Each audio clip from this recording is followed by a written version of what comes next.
मौज किनारे खाए कड़ी दो।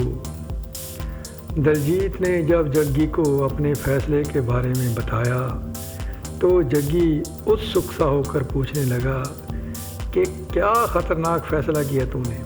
दलजीत बोला, जब आधे दर्जन से ज़्यादा लड़की वालों ने मुझे यह एहसास दिला दिया कि इस जन्म में मुझे लड़की मिलने से तो रही, मैंने एक रोज़ सारी रात जाग कर सोचा कि मैं इतने प्यार करने वाली अपनी पड़ोसन को घास नहीं डालता, जबकि वो मुझे देखने आते हैं मैं उनके आगे सर झुकाकर बैठ जाता हूँ, और जब वो मुझे रिजेक्ट करके चले जाते हैं तो सोचने लगता हूँ मैं दुनिया में बेकार ही आया, तो क्यों ना अपनी पड़ोसन को ही ले भागूं। वो मुझे महाराजा अकबर से भी बढ़कर समझती है। दूसरे दिन जब वो मेरी पड़ोसन दूध वाले से दूध डलवा रही थी, मैंने उससे पूछा, बिल्लो रानी, तू मुझे सच्चा प्यार करती है या टाइम पास करने के लिए मेरे साथ प्यार का नाटक करती है। बोली, कहे तो तेरे लिए अपने घर की छत से कूद जाऊं। मैंने कहा, पगली, कूदना क्यों है, चल भागकर शादी कर लेते हैं। घर वाले तो हमारी शादी होने नहीं देंगे। बोली, कब भागना है। मैंने कहा, मेरे पापा को तनख्वाह मिल जाए, फिर जब वो मेरी मम्मी को सारी तनख्वाह ला कर देंगे मैं सारी उड़ा कर ले भागूंगा। मुझे पता है मम्मी अपने बटुए में पैसे डालकर कहाँ छुपाती है। बोली, वो बिल्लो रानी, पैसे की चिंता तुम मत करो, मेरे पापा ने कल ही मुझे 50,000 बैंक में जमा करने को दिया था। मैं पैसे बैंक में जमा करने के बहाने रेलवे स्टेशन पर आ जाऊंगी, टिकट कटाकर चले जाएंगे ऊटी। मैंने कहा, अगर ऊटी जाने का प्रोग्राम है तो अपनी मम्मी के गहने भी उठा लाना, वहाँ एक सेबों का बाग ठेके पर ले लेंगे और मज़े करेंगे। उसने ऐसा ही किया। जब हम टिकट कटाकर गाड़ी में बैठने लगे थे, पीछे से एक हाथ मेरी गर्दन पर पड़ा और भयानक आवाज़ सुनाई दी, भाग कर कहाँ चला है नालायक, वो भी हमारी पड़ोसी की लड़की के साथ, बदमाश कहीं के। मोहल्ले की लड़की माँ बहन होती है, तू अपनी बहन को ही भगा कर ले जा रहा था, शर्म नहीं आई तुझे। मैंने गर्दन छुड़ाकर पीछे देखा तो पूरे मोहल्ले के साथ पिताजी खड़े थे, सबके हाथों में लाठ। औंधे मुंह लिटा लिया सबने और लगे मेरी पिटाई करने। क्या कहूँ, आज भी कभी कभी वो जो मार पड़ी थी ना, उसका दर्द उठता है पीठ में। कहकर चुप हो गया दलजीत। उसकी कहानी सुनकर जग्गी का मन भर आया। बोला, तेरे साथ तो सलीम अनारकली से भी ज़्यादा बुरी हुई भाई, फिर क्या हुआ। फिर क्या होना था, दलजीत बोला। बापू ने धक्के मार मार के निकाल दिया घर से। बोला, घर में तो क्या, तू मुझे शहर में भी दिखना नहीं चाहिए। तो मेरे भाई, मैंने पकड़ी एक गाड़ी और भागा यहाँ। जाना तो इससे भी आगे था, लेकिन गाड़ी में टिकट चेक कर आ गया। उसे देखते ही मैं ट्रेन से कूद गया। लोगों को लगा ये तो गया, पर मुझे सर्कस आती थी। 4-5 गुलाटियाँ खाई और बच गया। अब तू अपनी सुना। मेरी कहानी तुझसे थोड़ी सी डिफरेंट है, बोला जग्गी। चल तू भी अपनी कहानी सुना, बोला दलजीत। छोड़ यार, क्या करेगा सुनकर। जग्गी ने गहरी सांस भरते हुए कहा, तेरी कहानी सुनकर शायद मेरा दुख कम हो जाए। मेरी कहानी सुनकर तेरा दुख कैसे कम होगा, हैरानी से दलजीत को देखते हुए सवाल किया जग्गी ने। वो होती है ना विधवा, उसको लगता है कि उसका अपना दुख ही सबसे ज़्यादा है, पर जब उसका सामना अपने जैसी ही किसी और विधवा से होता है तो उसका कैथारसिस हो जाता है। क्या हो जाता है? जग्गी की समझ में कैथारसिस का मतलब नहीं आया। कैथारसिस मतलब जैसे पेट की सफाई जुलाब की गोली हो जाती है। सुनकर बुरा सा मुंह बना लिया जग्गी ने। बोला, लगता है तू बहुत पढ़ा लिखा है।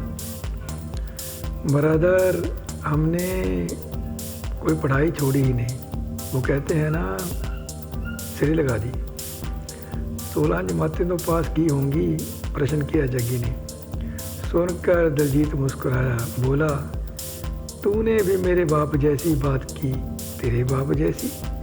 और क्या, कहने लगा दिलजीत। मैंने बीए पास की, पिताश्री ने मोहल्ले में लड्डू बांटे।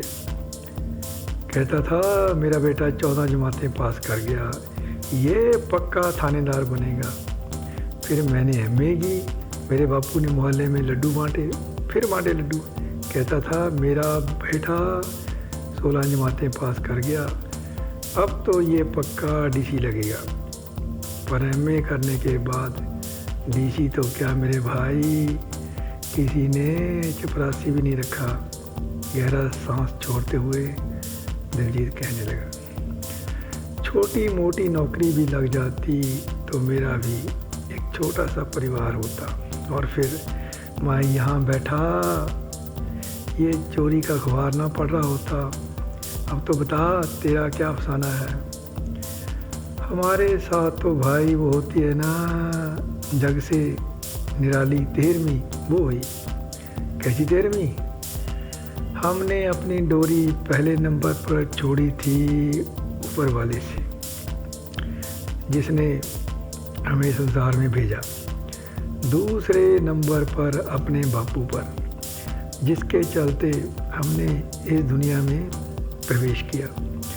सुना था बंदे ने क्या बनना है ये ऊपर वाला ही पक्की पेंसिल से लिख देता है। इसी बात के भरोसे हमने पढ़ाई लिखाई से मैं ज़्यादा सर नहीं खपाया, स्कूल में भी नहीं खपाता था। इसलिए मास्टर रोज़ मेरी पिटाई करते, मुझ पर कोई तो पूरी छड़ी तोड़ देता था।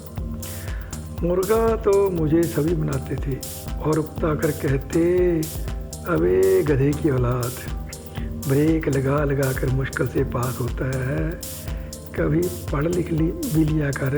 और मैं कहता, क्यों पढ़ूं? भगवान ने पता नहीं मेरे नसीब में प्रधानमंत्री बनना ही लिखा हो। फिर सर खपाने का क्या फ़ायदा? एक दिन वो हुआ जो नहीं होना चाहिए था। ऐसा क्या हुआ भाई? उत्सुकता होकर पूछा दिलजीत ने। एक दिन मेरे नाना जी लगा जग्गी अपनी आप बीती सुनाने हमारे गांव आए। उन्होंने एक बकरी का सौदा किया। सौदा करके वो तो चले गए, मेरी ड्यूटी लगा गए कि मैं बकरी को अपने नाना के यहाँ छोड़ कर आऊँ। मैं पैदल चल पड़ा बकरी को लेकर निहाल की तरफ। कोई 40-50 मील का रास्ता तय किया होगा मैंने। जैसे ही नाना के घर में कदम रखा तो मुझे हो गया बुखार, जो पूरे 7 दिन नहीं उतरा। 8वें दिन जब मैं स्कूल गया तो ड्राइंग वाले मास्टर ने मेरी जमकर धुलाई की। फिर मुझे तब तक मुर्गा बनाए रखा जब तक मैं गिरकर बेहोश नहीं हो गया। होश में आते ही मैंने अपने मित्र से कहा, मित्र तू मेरा साइकिल उठाकर चुपके से स्कूल के गेट के आगे लगा दे। उसने ऐसा ही किया।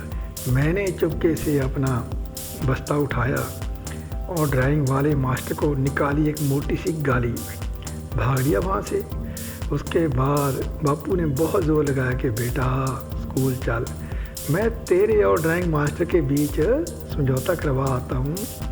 पर मैं अड़ गया, कहा उस स्कूल में तो नहीं जाना, पढ़ाना है तो शहर के स्कूल में लगा दे।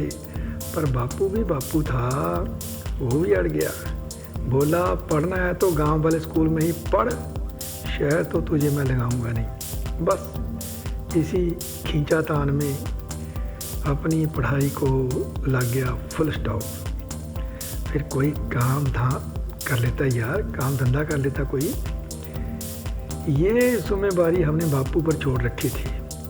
बापू को कहा था मैंने कि मेरा कोई ऐसा काम धंधा खुलवा कि गांव में हमारी हो जाए जय जयकार। बापू बोला तुझे अब कारखाना खुलवाने से तो मैं रहा, मुझे तो चढ़े महीने वो दूध वाला है ना, उसके पैसे देने मुश्किल लगते हैं। तो भाई इसी खींचातानी में मैंने बापू के घर में अपनी जवानी के शानदार दिन काटे। पर परसों बापू को पता नहीं क्या हुआ, बोला काका जी मुझसे नहीं तुझ निकम्मे को पाल होता, काम धंधा करना है तो कर, नहीं तो दफा हो जा मेरे घर से। उस वक्त मुझे महसूस हुआ कि जिस घर को मैं अपना समझता था वो तो मेरा है ही नहीं, मेरे बापू का है। बड़ी बेइज्जती सी महसूस हुई, अंदर सोई हुई ज़मीर जाग गई मेरी, और हमने अपना दिल मजबूत करके कड़ा फैसला ले लिया, छोड़ दिया घर। तेरी तरह मैं भी बिना टिकट ही कहकर रुक गया जग्गी। अच्छा हुआ तू नहीं पढ़ा, पढ़कर कौन सा तू डीसी लग जाता, मेरी तरह ही तू भी धक्के खाता। बोला दलजीत चलो, किसी ने तो कहा मैंने ना पढ़कर ठीक किया। फिर जग्गी ने दलजीत के हाथों में पकड़े अखबार की ओर देखा और बोला ये अखबार तो दिखा, तू पढ़कर क्या करेगा। दलजीत ने प्रश्न दागा। अखबार तो हम देखते हैं, पढ़ते नहीं। मुस्कुराकर बोला जग्गी, एक पन्ने पर सुंदर सुंदर लड़कियों की फ़ोटो होती हैं, ला कोई ढंग की फ़ोटो ही देख लूँ। दलजीत ने मुस्कुराकर अखबार जग्गी के आगे कर दी। जग्गी अखबार लेकर पन्ने उलट पुलट करने लगा, फिर बोला इसमें तो ढंग की फ़ोटो ही नहीं, लगता है ये वो अखबार नहीं जो हमारी पड़ोसन के घर आता था, जिसको पढ़ने के बहाने मैं अपनी उस परियों जैसी पड़ोसन को देखने जाता। फिर चौंका दलजीत की ओर देखता बोला आज शिवरात्रि है। दलजीत नकारात्मक ढंग से सिर हिलाता बोला पता नहीं। ये देख, जग्गी अखबार को दलजीत के सामने करता बोला यहाँ के एमएलए द्वारा लोगों को शिवरात्रि की बधाई दी गई है, उसका संदेश छपा है। सुनकर चौंक गया दलजीत। तो जनाब यहाँ ख़त्म हुई कड़ी 2, 3 कहेंगे कल को, तब तक नमस्कार।